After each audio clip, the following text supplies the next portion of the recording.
আপনি আমি কিন্তু এলোমেলো ভাবে এগুলো কিন্তু আমরা কি করতে পারবো না, সফল হতে পারবো না। পারবো? আর জোরে বলেন পারবো? ও মা কথা বল না কেন? আমার সাথে রাগ করছেন? হুজুরদের সাথে রাগ করলে লস। ঠিক বলবো নি কেমন লস বলতাম? হাদিসটা কি সাইয়া পড়তাম না সাইয়া পড়তাম? সাইয়া পড়তাম। সাইয়া পড়ে আছে যেহেতু মোবাইলটা, সাইয়া পড়লে একটু সওয়াব বেশি পাবো। যদিও এনতে সাইয়া পড়া বেদাত,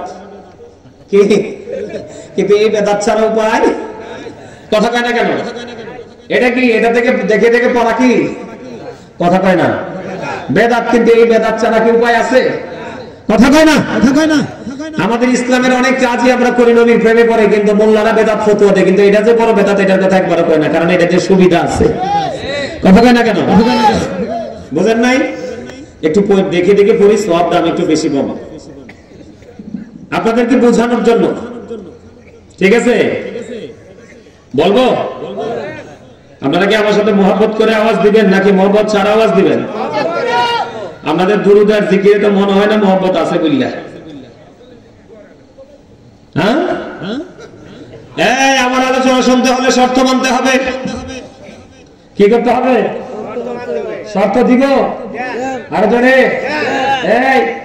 এই মুরব্বি কলিমুদ্দিন, এমনি এমনি কোনায় কোনায় হাঁটা যাবে না। ফ্রেন্ড স্টেজে আছেন, এই এটারে হিসেবে ডাক দিচ্ছে, এটা কিন্তু আইয়ে না, এটা আমার জায়গায় আছে বিল্ডিং এ, ওই আউটসাইড দিয়ে একটা যাচ্ছে। এই এটা মনে হের পরিচিত, এই কারণে হ্যাঁ বলছে, এটা তো দোষ আমি মনে করি না, কারণ ওর বয়স সেম টু সেম। আমার দিকে তাকান, হুজুরদের সাথে শত্রুতা করা যাবে না, তাদের সাথে প্রেম করতে হবে। আর এই প্রেম আপনার জন্য কত ইজি করে দিবে আল্লাহকে পাওয়া, এটার একটা প্রমাণ বুখারী এবং মুসলিম শরীফ থেকে। আমি বলি বিসমিল্লাহির রহমানির রহিম। عن أبي هريرة رضي الله تعالى عنه قال رسول الله صلى الله عليه وسلم من أطاعني فقد أطاع الله ومن عصاني فقد عصى الله ومن أطاع أميري فقد أطاعني ومن عصى أميري فقد عصاني متفق عليه سرزق الله أكبر।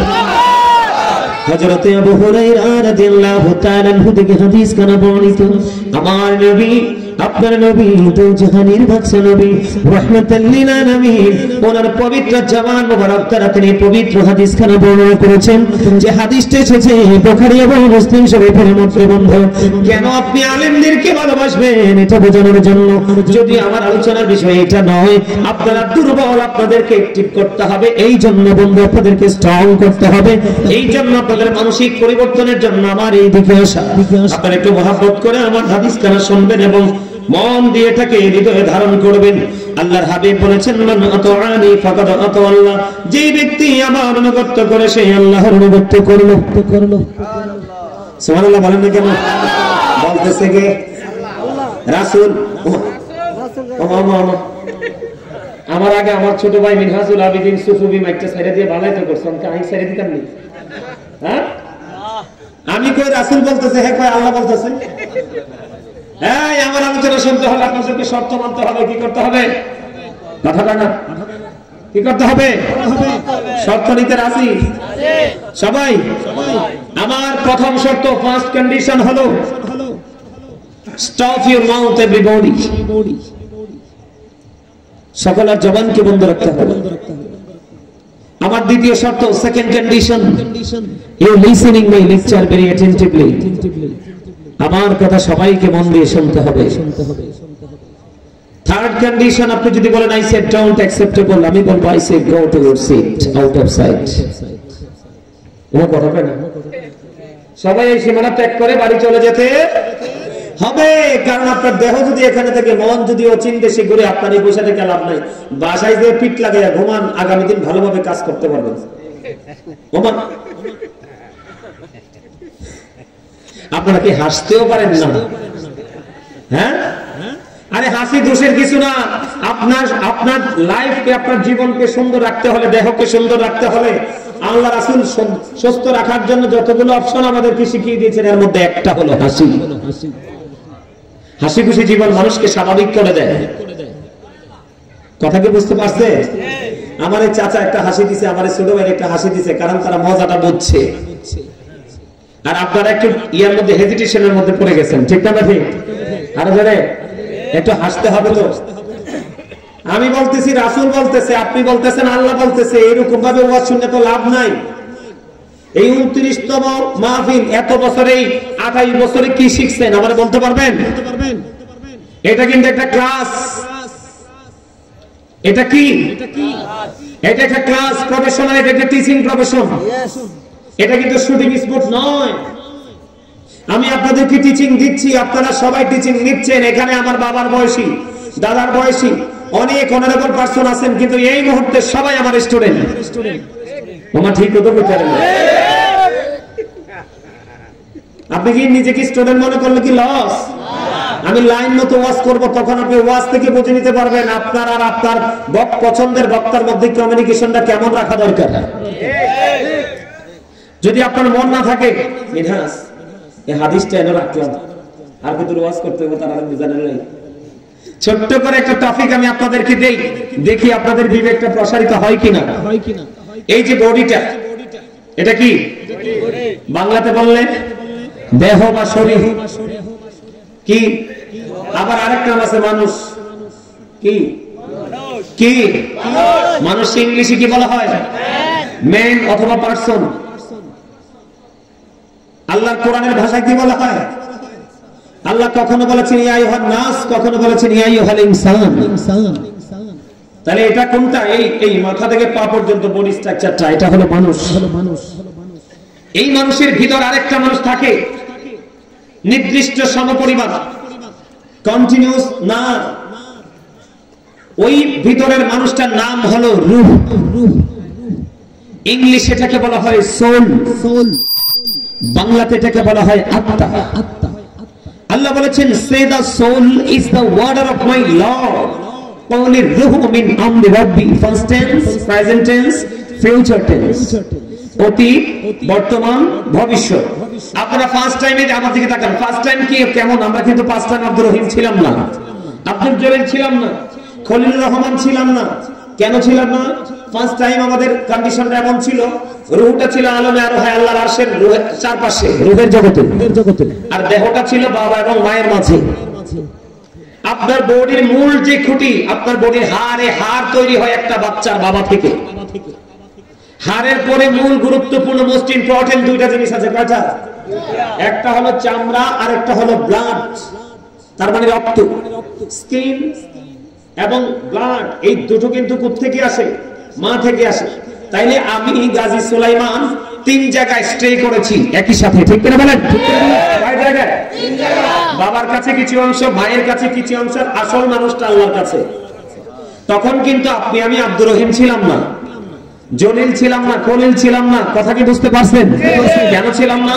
দেহটা এক জায়গায়, রূহটা এক জায়গায়। দুটো অ্যাডজাস্ট না হলে কিন্তু আপনি পরিপূর্ণতা অর্জন করতে পারবেন না। সেকেন্ড টাইম কি হলো? যখন মায়ের উদরে আপনার আমার বডিটা তৈরি হলো, তখন আল্লাহ রাব্বুল আলামিন রূহের জগৎ থেকে রূহটাকে ট্রান্সফার করে দিয়েছে, স্থান পরিবর্তন করেছে, প্লেস চেঞ্জ করেছে। এটা উপার থেকে এপারে চলে আসছে, ঠিক কিনা বলেন? এখন এটা আপনার আমার মাঝে আছে কিনা? আপনার আমার মাঝে আছে। এখনই আমি কি আব্দুর রহিম, জাস্ট এক্সাম্পল। আরেকটা দিন আসবে, লাস্ট টাইম, যেটা যেই দিনের পরে আপনার ফিউচারের জীবন শুরু হয়ে যাবে, লাইফ শুরু হয়ে যাবে। ওটা কখন তৈরি হবে? ফার্স্ট টাইম যেমন, থার্ড টাইম তেমন। দেহ থেকে আপনার আত্মাটা বের হয়ে যাবে। কি হয়ে যাবে? এখন ও সময় কি আসলে আজরাইলকে বাড়ি দিয়ে টাকা পয়সা দিয়ে কি কোনোভাবে ম্যানেজ করা যাবে? আরে না, আজরাইল বলবে just time, no complain, no argument. কোনো কিছুই তখন গ্রহণযোগ্য হবে না, অ্যাকসেপ্টেবল বলে বিবেচিত হবে না। তখন আপনি কি হবেন? আপনার নামের আগে একটা শব্দ যুক্ত হবে, মরহুম। তার মানে you are dead, I am dead. আপনি আমরা সবাই মৃত। কথা কি বুঝতে পেরেছেন? তাহলে কি দাঁড়ালো বিষয়টা? দেহের কিন্তু ক্ষয় আছে, বিনাশ আছে, আত্মার কোনো ক্ষয় নেই। এটা শুধু স্থান পরিবর্তন করে, প্লেস চেঞ্জ করে। এখান থেকে আপনি কি বুঝতে পারলেন? রূহু দেহ না থাকলে আপনি আমি নাই, রূহু থাকলে আপনি আমি আছি, রূহু না থাকলে আপনি আমি আবার নাই। তাহলে এখান থেকে কি বোঝা যায়? মানুষের কি দেহ আসল নাকি আত্মা? মানুষের আসল সত্তা হলো তার আত্মা। আত্মাকে যদি আপনি অ্যাক্টিভ করতে পারেন, তারপরে বলবো আপনি ইউ আর ভেরি সাকসেসফুল। সুবহানাল্লাহ বলবেন না? আরো জোরে। এই যুগে মানুষগুলো কেউ অন্যায় করে, কেউ ন্যায় করে। যার আত্মাটা জাগ্রত সেই ন্যায়ের দিকে ধাবিত হয়, আর যার আত্মাটা ঘুমন্ত, পৃথিবীর লোভে ঘুমিয়ে গেছে, আসলে কিন্তু ফাইনালি সে ঘুমায়।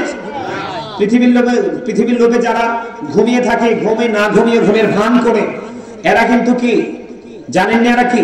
এরা কিন্তু ধোঁকার মধ্যে আছে। এটা সূরা আল ইমরান 185 নম্বর আয়াতের শেষ অংশে আল্লাহ বলেছেন, ওয়াল হায়াতুদ দুনিয়া ইল্লা মাতাউল গুরুর। এই ধোঁকার মধ্যে থেকে আপনি যা করছেন সন্তানের জন্য, সন্তানের ভবিষ্যতের জন্য, তার ফিউচারকে ব্রাইটনেস করার জন্য। কিন্তু আল্লাহ রাব্বুল আলামিন কোরআন শরীফের 19 পারা সূরা শুআরা 88 নম্বর আয়াতে বলে দিয়েছেন, ইয়াউমা লা ইয়ানফাউ মালু ওয়ালা বানুন। আপনার ধন সম্পদ, সন্তান সন্ততি কিচ্ছু কাজে লাগবে না। তাহলে আপনাদের সবার কি উচিত? আপনাদের সবার উচিত আজকের এই মুহূর্তটা সবাই সবকিছু ছেড়ে জান্নাতের বাগানে চলে আসা। কথা বুঝেন নাই? কারণ আপনার জন্য ঘুমানোর জন্য, বিশ্রামের জন্য 365টা রাত্র আছে।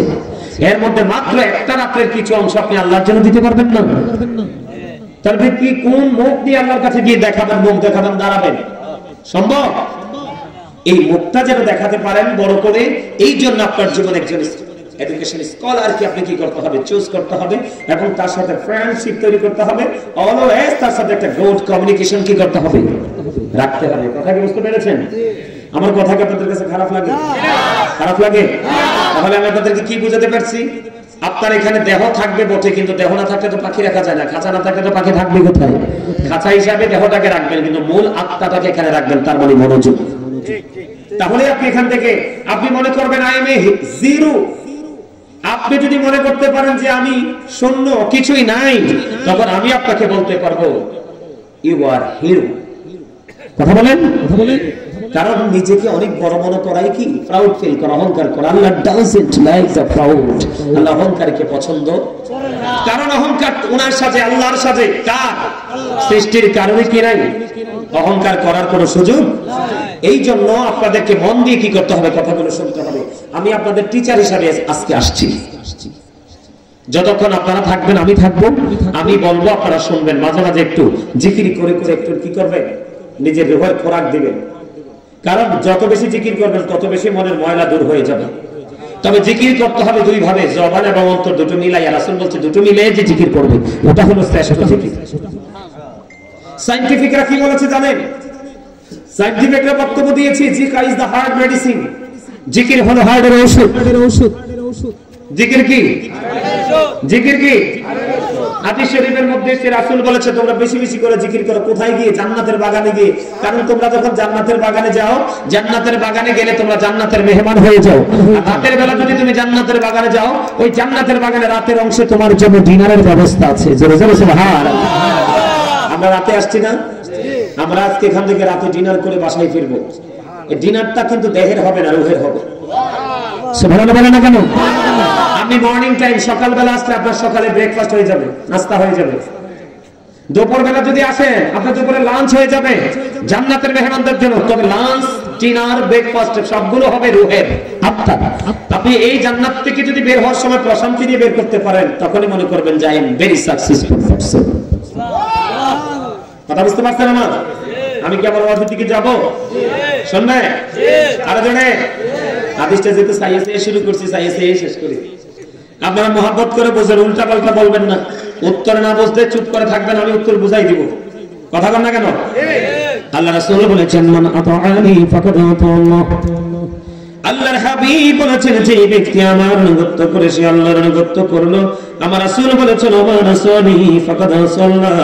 যে ব্যক্তি আমার অবাধ্য করে সে আল্লাহর অবাধ্য করলো। তার মানে রাসূল মানলে আল্লাহ বড় হয়ে যায়, রাসূলের অবাধ্য হলে আল্লাহর অবাধ্য হয়ে যায় অটোমেটিক্যালি। কে বলতেছে? আপনার আমার প্রাণের রাসূল।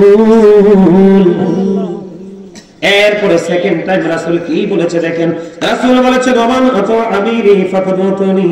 যে ব্যক্তি আমার আমিরের আনুগত্য করে সে আমার আনুগত্য করলো। এরপর রাসূল বলেছে ওমান আমিরি ফাকাদ আসানি মুত্তাফাকুন আলাইহি। যে ব্যক্তি আমার আমিরের অবাধ্য করলো সে আমারই অবাধ্য করলো। তার মানে মজার জায়গা বন্ধু, আল্লাহ রাসূল বলে দিয়েছেন যেই ব্যক্তি আমার আমি মানে কি নবীজি নিজের কথা বলেছে, কার কথা?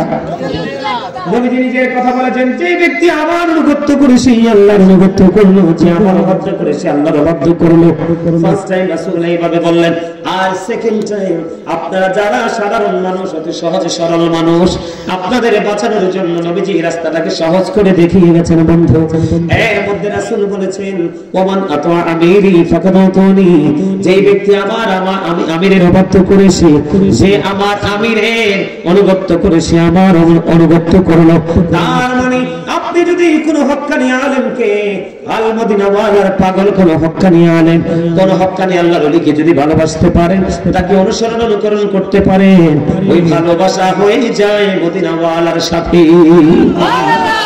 আর মদিনা ওয়ালাকে যখন আপনি ভালোবাসবেন, ওই ভালোবাসার মধ্য থেকে অটো আল্লাহর সাথে আপনার মধুর বন্ধন তৈরি হয়ে যাবে। এরপরে রাসূল বলেছেন ওমান আসা আমিরি ফাকাদ আসানি, রাসূল বলেছেন যে আমার আমিরের অবাধ্য করেছে আমার অবাধ্য করলো। তার মানে হক্কানি কোন আলেমের অবাধ্য যদি আপনি হন, তাহলে যেন রাসূলের অবাধ্য হয়ে গেলেন। রাসূলের অবাধ্য করলে বন্ধু আপনি আল্লাহর অবাধ্য হয়ে গেলেন, ঠিকানা হবে জাহান্নাম। তাহলে আলেমদের দাম পাইছেননি খুঁজা? আরো ধরে বলেন না কেন পাইছেননি খুঁজা? আল্লাহ রাব্বুল আলামিন কোরআনে বলতেছে ইন্নামা ইয়াখশাল্লাহা মিন ইবাদিহিল উলামা, পৃথিবীর বুকে যত মানুষ আছে সকল মানুষের মধ্যে আল্লাহকে সত্যিকারের ভয় করে হক্কানি আলেমরা। কারা হক্কানি আলেমরা? কারা হক্কানি আলেমরা? আরো জোরে বলেন, আরো জোরে বলেন। এখন হক্কানি আলেমদের সাথে প্রেম করলে কি হবে? আল্লাহ নিজে ওয়াজ করতেছে, কোরআন খুলে দেখলাম। আল্লাহ রাব্বুল আলামিন বলতেছে join with my dear people come to my paradise. Allah বলতেছেন ফাদখুলি ফি ইবাদি ওয়াদখুলি জান্নাতি। আল্লাহ বলতেছে আমার প্রিয় লোকদের সাথে যুক্ত হও আর আমার জান্নাতে চলে আসো। সুবহানাল্লাহ। আর জোরে বলেন সুবহানাল্লাহ। আল্লাহ আলেমদের সাথে মহব্বত রাখলে লাভ না লস? আর জোরে লাভ। এই লাভটা দুনিয়ায় পান আর না পান, কিন্তু ওপারে আপনার লাভটা পরিপূর্ণই হবে। ওয়াজ চতুর্দিক থেকে পাইছি, হাদিস শরীফের মধ্যে আসছে, আল্লাহর কোরআনেও আসছে। তাহলে আপনি আমি আমাদের জীবনে একজন উপদেষ্টা হিসেবে একজন হক্কানি আলেমকে বেছে নিব। কারণ আপনি অসুস্থ হলে ডাক্তার লাগে না, বাড়ি বানালে ইঞ্জিনিয়ার লাগে না, এমনি করে করে এক একটা কাজের জন্য এক একজন দক্ষ ব্যক্তি লাগে না। ঠিক আপনি ওপারটাকে আপনার নিজের জন্য ভালোবাসবেন, কার জন্য? আলেমের জন্য না, আপনি নিজের জন্য। আপনি যখন ভালোবাসবেন, ওই ভালোবাসার কারণে আপনার কি হয়ে যাবে? ওপারটাকে আপনি ব্রাইটনেস করতে পারবেন, আলোকিত করতে পারবেন। আল্লাহ আমাদেরকে কবুল করে নিক, সকল বলেন আমিন। আরো জোরে বলেন আমিন। আমার কথা বুঝতে পারছেন? আরো জোরে বলেন না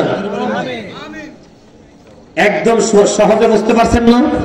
আরো জোরে বলেন না, আরো জোরে বলেন না। বুঝতে পারছেন? আমি একটা আলোচনা, আমি একটা আজকে হেডলাইন দিয়েছি ওয়াজের, ইয়া আইয়ুহাল্লাযীনা আমানু কু আনফুসাকুম ওয়া আহলিকুম নারা। আল্লাহ রাব্বুল আলামিন ইমানদারকে ডেকে বলেছেন, O believers, save yourself and your families from the fire. আল্লাহ রাব্বুল আলামিন বলেছেন ইমানদারকে ডেকে বলেছেন তুমি জাহান্নাম থেকে বাঁচো, তোমার পরিবারকে জাহান্নাম থেকে বাঁচাও। তার মানে আপনাকে আমাকে প্রত্যেককে আল্লাহ রাব্বুল আলামিন কি দিয়েছেন? দায়িত্ব দিয়েছেন। কি ধরনের দায়িত্ব? যে তুমি জাহান্নাম থেকে বাঁচো, তোমার পরিবারকেও জাহান্নাম থেকে বাঁচাও। এখন আপনি আগে বাঁচার রাস্তা খুঁজে বের করতে হবে, তারপরে আপনি নিজের জন্য আপনার ওয়ারিসকে বাঁচানোর জন্য রাস্তা খুঁজে বের করতে হবে। এখন আপনি বাঁচবেন, আপনার ওয়ারিসকে বাঁচানোর জন্য একটা রাস্তা আছে ওপেনিং করা। সে রাস্তাটা কি জানেন? সে রাস্তাটা কি জানেন?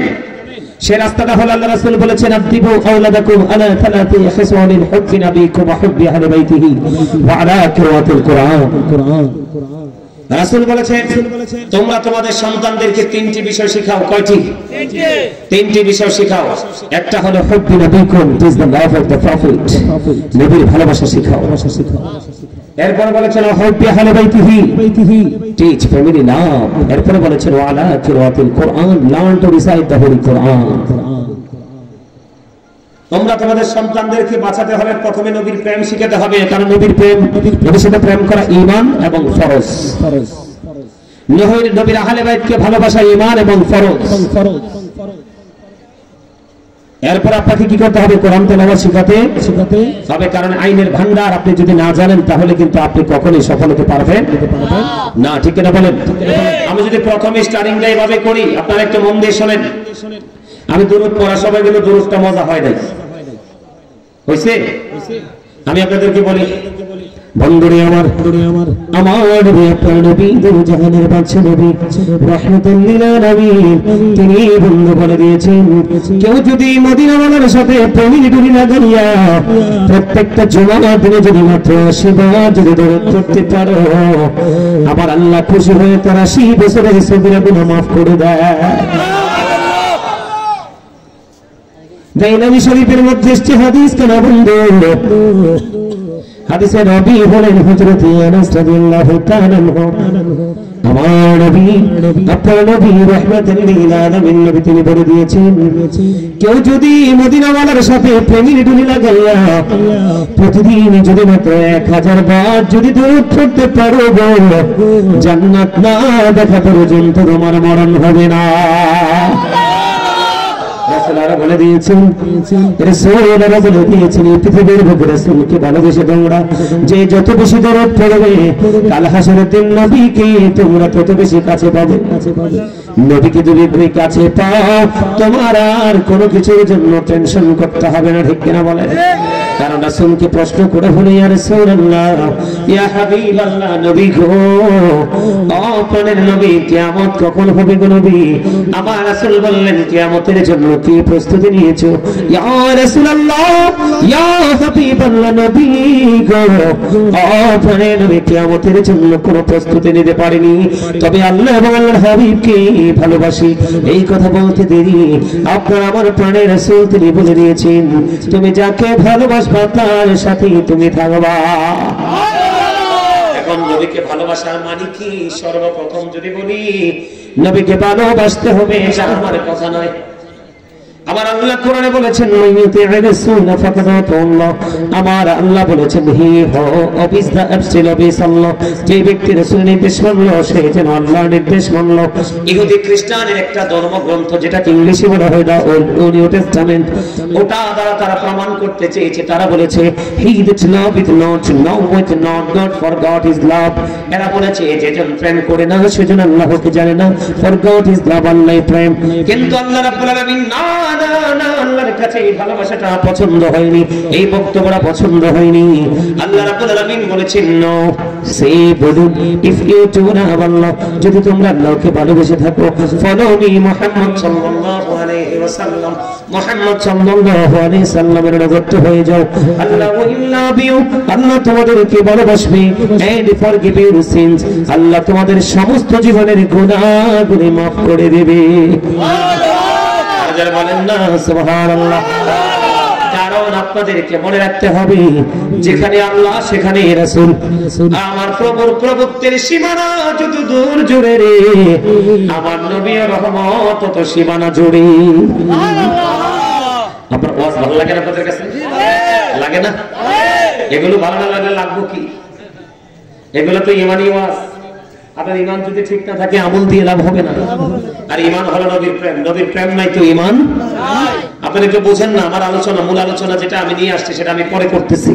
আগে একটু আপনাদেরকে বুঝাই, তারপর একটা আলোচনার মধ্যে ঢুকে যাব। আপনি কালেমা পড়েন না, লা ইলাহা ইল্লাল্লাহ মুহাম্মাদুর, আল্লাহ চাইলে কিন্তু আল্লাহকে দিয়ে আল্লাহ কি করতে পারতেন? কালেমাটা শেষ করতে পারতেন না? কিন্তু আল্লাহ রাব্বুল আলামিন কালেমার মধ্যে দুটো অপশনকে সমন্বয় করে দিয়েছেন। একটা হলো লা ইলাহা ইল্লাল্লাহ, এটা হলো তাওহীদ, আরেকটা হলো মুহাম্মাদুর রাসূলুল্লাহ সাল্লাল্লাহু আলাইহি ওয়াসাল্লাম, এটা হলো রিসালাত। দেখছেন নি, একদিকে হলো তাওহীদ, আরেকদিকে হলো রিসালাত, একদিকে হলো স্রষ্টা, আরেকদিকে হলো সৃষ্টি।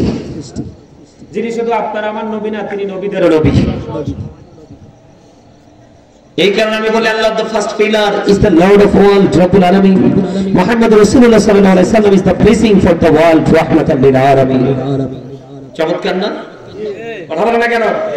আল্লাহ হলো রব্বুল আলামিন, আর আল্লাহর হাবিবকে বানালেন রাহমাতাল লিল আলামিন। জোরে জোরে বলুন সুবহানাল্লাহ, আল্লাহ বলেন সুবহানাল্লাহ। মহব্বতে সে নবীর সাথে মহব্বত আপনাকে করতেই হবে।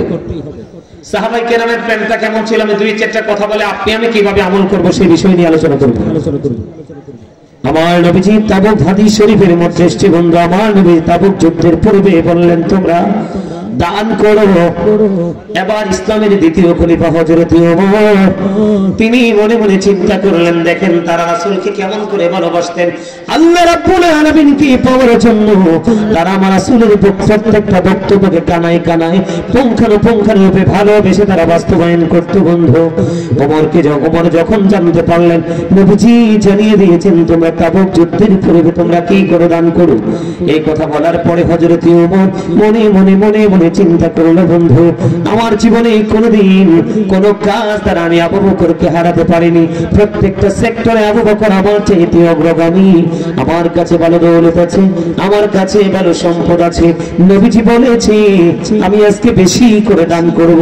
এবার ওমর কি করলেন, দানের সম্পদ এবার হযরত ওমর বন্ধু দৌলতী নবীজির দরবারে এসে হাজির।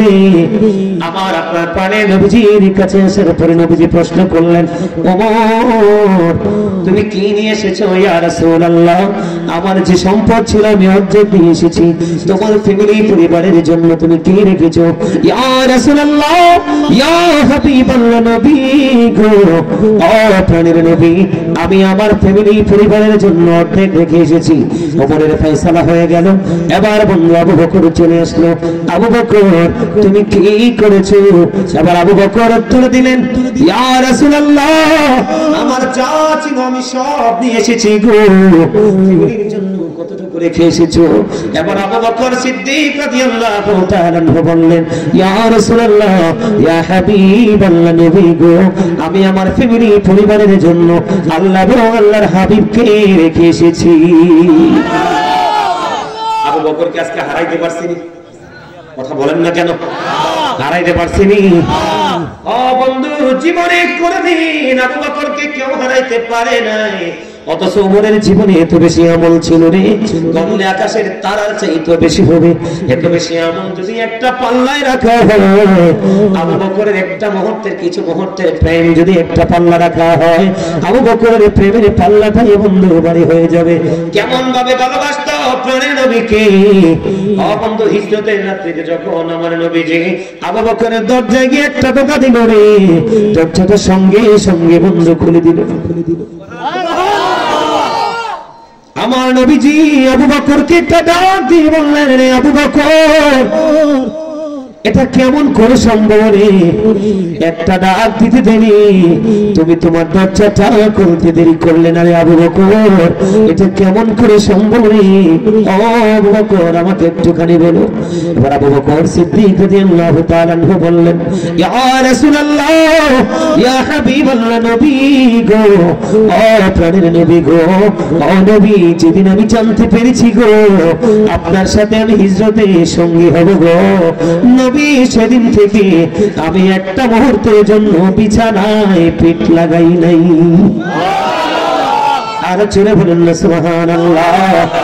বন্ধু কেমন করে বুঝাইলে বুঝবে গো, আমার নবীর সাথে এমন ভাবে পশু পাখি পর্যন্ত প্রেম করেছে, যেই প্রেমটা আমরা নবীর উম্মত হব স্বীকার করে থেকে সেই প্রেমটা পর্যন্ত আমাদের সিনাই নাই। এখন আমি নবীকে ভালোবেসে কত কিছু করি, তুমি আমাকে বেদাতি বলে বকা দাও। এটাকে প্রেম হতে পারে? কোনদিন প্রেম হতে পারে না। বন্ধু আমি আপনাদেরকে একটুখানি বলে দেই, আমার নবী যখন ওই গুহার মধ্যে ঢুকেছিল হিজরতের রজনীতে, কাফেররা যেন চিনতে না পারে, ওই গুহার মুখের মধ্যে কবুতর বাসা বাঁধিয়া ও বন্ধু এখানে ডিম তা দিয়েছে, মাকড়সা জাল বুনে দিয়েছে, মাকড়সা জাল বুনে দিয়েছে রে কাফেররা যখন, অথচ এই গুহার মধ্যেই কিন্তু আমার নবীজি সঙ্গী আবু বকর দুশমনেরা এসে দেখেছে মাকড়সার জাল বুনে দিয়েছে। না না না, এটার মধ্যে যদি নবী মুহাম্মদ ঢুকতো তাহলে জাল তো থাকতো না। বন্ধু শুধু এখানে ক্ষান্ত নয় রে, আমার নবীর প্রতি প্রেম কত মধুময় ছিল। যখন জাল বুনলো, নগদ যেটা বানায় এটা কিন্তু অত্যন্ত চকচকে থাকে। কথা বলেন না কেন? যেমন আমার এই পরনের যে পোশাকটা চকচকে কিনা, কয়েকদিন হলো এটা বাহির থেকে আমার ভালোবাসার একজন মানুষ নিয়ে আসছে, এটা যদি বন্ধু ধুলাবালি দূষণ হয় এটা কি হয়ে যাবে, কালারটা ডিসকালার হয়ে যাবে। ঠিক তেমনি ভাবে আপনার আমার প্রাণীর নবীকে সেফটি দেওয়ার জন্য ভালোবাসা লাগাইয়া মাকড়সা জাল ভুললো আর পাখি মুখে করে ধুলাবালি জালের মধ্যে ছিটিয়ে দিল। আর দুশমনেরা চাইয়া দেখলো এখানে কেউ নাই রে, চাইয়া দেখো পুরনো জাল ফোনা আছে। সুবহানাল্লাহ। অসুস্থ মানুষ, আমি এনার্জি পাই না আপনাদের সাথে কথা বলে। ওই যে আমার ছোট ভাই মিনহাজুল আবেদিন সুফি বলে গেছে, আমি ওজন গুনাহগারকে দেখার জন্য মানুষ সিরিয়াল ধরে দাঁড়াইয়া থাইকেও জায়গা পায় না। অহংকার করে বলছি না, কারণ অনলাইনে দেখলে বুঝতে পারতেন আমি আলফাল কথা বলার অভ্যাস নাই। যতটুকু কথা বলি কোরআন হাদিস থেকে বলি, কারণ আমার জীবনের সময় খুবই অল্প, কাজ অনেক বেশি। আর এখন প্রত্যেকটা ওয়াজে বসলে লং টাইম আলোচনা করি, কারণ আমার সমাজ ধ্বংস হয়ে যাচ্ছে। যুব সমাজ তো নষ্ট হয়েই গেছে। ওনার কথা কয় না বলছি, যুব সমাজ তো নষ্ট হয়ে গেছে। আপনারা মুরব্বীরা যারা আছেন, আপনারা মুরব্বী মানুষগুলো যখন পৃথিবী থেকে বিদায় নেবেন, এই পৃথিবী আর বেশি দিন টিকবে না, কারণ এখনকার যুবকদের কাছে ইসলাম নাই বললেই চলে। বুঝেন নাই? আপনারা বলেন ছেলেরা কি রাস্তা দিয়ে যাওয়ার সময় সালাম দেয়? এখানে তো ইসলাম নাই। মুসলমানের কর্তব্যের মধ্যে এটা একটা, পরিচিত হোক অপরিচিত হোক, মুসলমান দেখলেই সালাম দিয়ে দিবা। দেখ এখন মুরব্বীরা সালামের অপেক্ষায় থাকে, এখানে তো ইসলাম কবরে চলে গেল যুবকদের দ্বারা, ঠিক না? আপনার ছেলেরা কি চুল কাটে সুন্নাহ স্টাইলে না ইহুদিদের স্টাইলে? তাহলে এখানে তো সুন্নাহ মোতাবেক চুল কাটার কথা, মাথা থেকেও কি করলেন, ইসলামকে ডিলিট করে দিলেন। এখনকার ছেলেরা যে জিন্স প্যান্ট পরে, আমি প্রমাণ দিতে পারবো, আপনারা চাইলে কোরআন এবং হাদিস থেকে কোট করে নিয়ে আসছি। জিন্স প্যান্টটা যে পরে এটা কোরআন হাদিস তারা একবারে না যায় মুসলমানদের জন্য। তারপর পোশাকে তো কি নাই, ইসলাম নাই আছে। আর জোরে মা বাবাকে ভালোবাসতে হবে, কারণ মা বাবাকে ভালোবাসা ফরজ, কষ্ট দেওয়া হারাম। We should obey our parents. আমাদের প্রত্যেকের উচিত পিতা মাতাকে মান্য করা। এখনকার ছেলেরা কি পিতা মাতাকে মানে? তো এখানে তো ইসলাম নাই। রাসূল বলেছে জুম্মার দিনে সব দিনের থেকে উত্তম রূপে গোসল করো, লম্বা জামা পরো, মানে পাঞ্জাবি পরো, কারণ লম্বা জামা পরে নামাজ পড়া সুন্নাহ।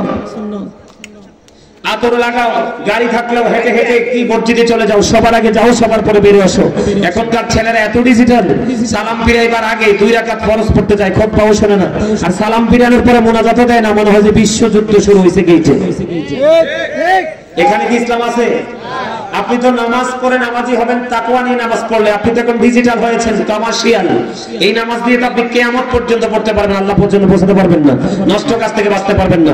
এমনি করে প্রত্যেকটা সেক্টরের দিকে তাকায় দেখেন, ইসলাম নাই, ইসলাম নাই। তো আপনি রহমত পাবেন কোত্থেকে? কথা বলে না কেন? আরো জোরে। আমরা ছোট্ট থাকতে স্কুলে যখন যাইতাম, বুঝছেন নি, বাড়ির নিচে মানে জঙ্গল থেকে টোকাইয়া বড়ি খাইছি। কবে পড়ছি না সইরা খবর নাই, পাইছি তো এক সাইড ভালো, এক সাইডে মুখ দিয়ে খাই ফেলছি। আর গত 2-3 দিন আগে আমার এক বোন গ্রামের বাড়ি থেকে গাছ থেকে বড়ি পাইরা নিয়ে আসছে। কি কামড় দিয়ে চাইয়া দেখি পোকা, খাইলাম নি পোকা। কথা কয় না কেন? এখন দেখবেন আপনি কোনো কিছু আপনার মন মতো পাবেন না, কারণ আল্লাহ যে আপনাকে মন মতো পথে চলতে বলেছে, আপনি চলে চলে। এই জন্য আপনারও কোনো কিছু ঠিক আল্লাহর ওয়াদার মতো যখন ঠিক নাই, আপনার কর্মের রেজাল্ট ঠিক মতো আসে। আপনি নিজেকে শুধরাইতে হলে সত্যিকারের আশিক রাসূলের সাথে প্রেম করতে হবে, তাহলে আপনি অটোমেটিক্যালি পরিবর্তন হয়ে যাবেন, ঠিক না বলেন? বন্ধু প্রেমের শেষ নাই রে, ভালোবাসার শেষ নাই।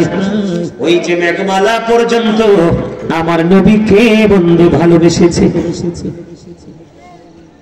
আমার নবী যখন মা খাদিজার ব্যবসা নিয়ে বন্ধু সিরিয়ার উদ্দেশ্যে রওনা হয়ে গেল, বন্ধু মা খাদিজার যারা কাজের লোক নিয়োজিত ছিলেন, আমার রাসূলের সফর সঙ্গে ছিলেন, সবাই দেখেছে আমার নবীজিকে মেঘমালা পর্যন্ত ছায়া দিয়েছে।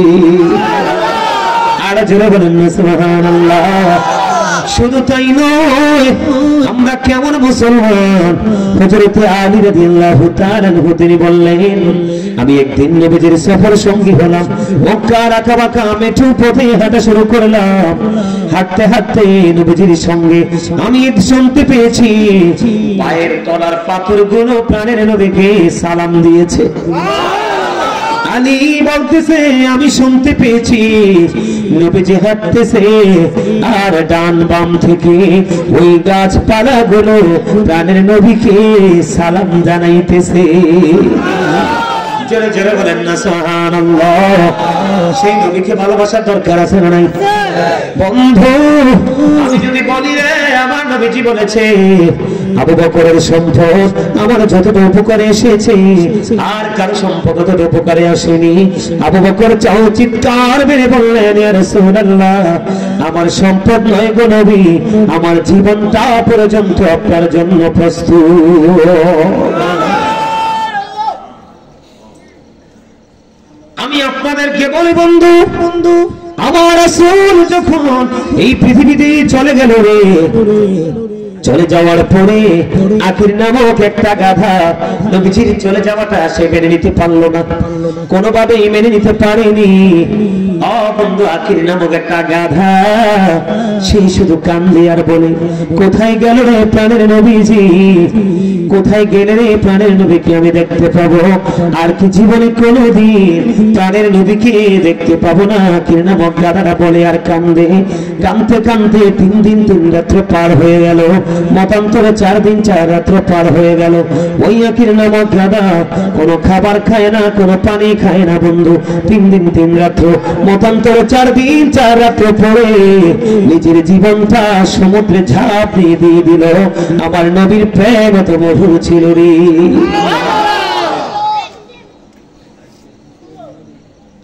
আমরা সেই নবীকে ভালোবাসতে জানি না।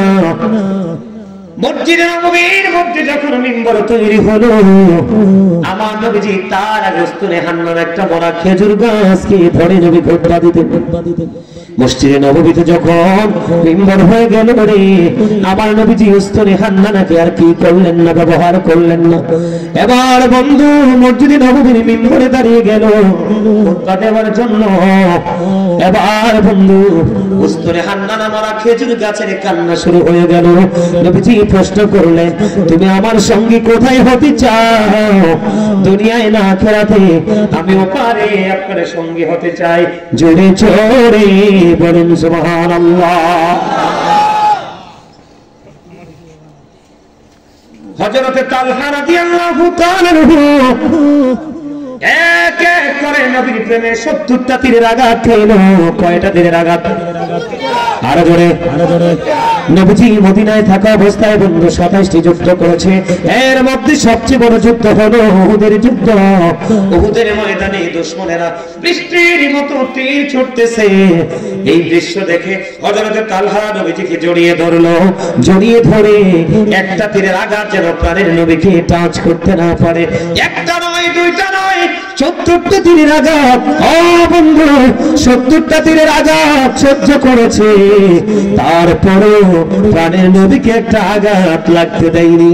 70টা তীরের আঘাত খাইয়া বন্ধু রামচন্দ্রপুরের আমার ভাই আমার বাবা গো, আমি আমার মা বোনদেরকে ডেকে ডেকে বলবো একটা বার তুমি নিজের বিবেকের কাঠ গড়ায় দাঁড়িয়ে নিজের বিবেকের আদালতে দাঁড়িয়ে প্রশ্ন করো তুমি তোমার নবীকে কতটুকু ভালোবাসতে পেরেছো। হযরত তালহা একটা নয়, দুইটা নয়, 10টা নয়, 20টা নয় বন্ধু 70টা তীরের আঘাত খাইল। একটা বারের জন্য একটার পর একটা বন্ধু তীর এসে হযরত তালহার বডিতে বন্ধু বিঁধতেছে, কিন্তু তার তীরের আঘাত লাগতেছে এইদিকে। একটা বার তার কোনো চিন্তা নাই রে, তার চিন্তা হলো কোন তীর যেন প্রাণের নবীকে আঘাত করতে না পারে।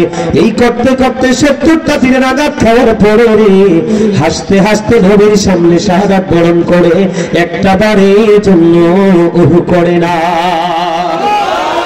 জোরে জোরে বলেন না সুবহানাল্লাহ। আর জোরে বলেন না সুবহানাল্লাহ।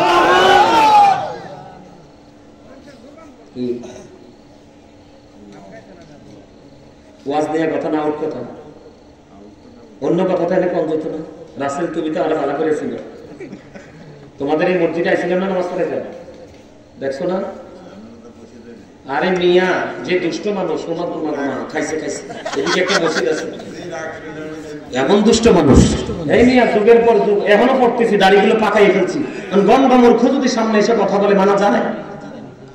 হ্যাঁ, কোন সাজেস্ট করতে হলে করব, কিন্তু কোন ইনস্ট্রাকশন তো নিতে পারি না। ধর্মীয় ব্যাপারে কথা বলেন না, আপনার মুরব্বী মানুষ, সেই ক্ষেত্রে সামাজিকতা নিয়ে আপনি দুনিয়ার হিসাবে আমাকে উপদেশ দিতে পারেন, আদেশ করতে পারেন, কিন্তু ধর্মীয় ব্যাপারে তো আমি আপনার কাছ থেকে ইনস্ট্রাকশন নিব না, কারণ আপনি তো মোটেও কিছু জানেন না। কথা বলেন না। এই মিয়া, মসজিদের খতিব যদি অনেস্ট না হয়, কোনদিন সমাজের মধ্য থেকে গোমরাহ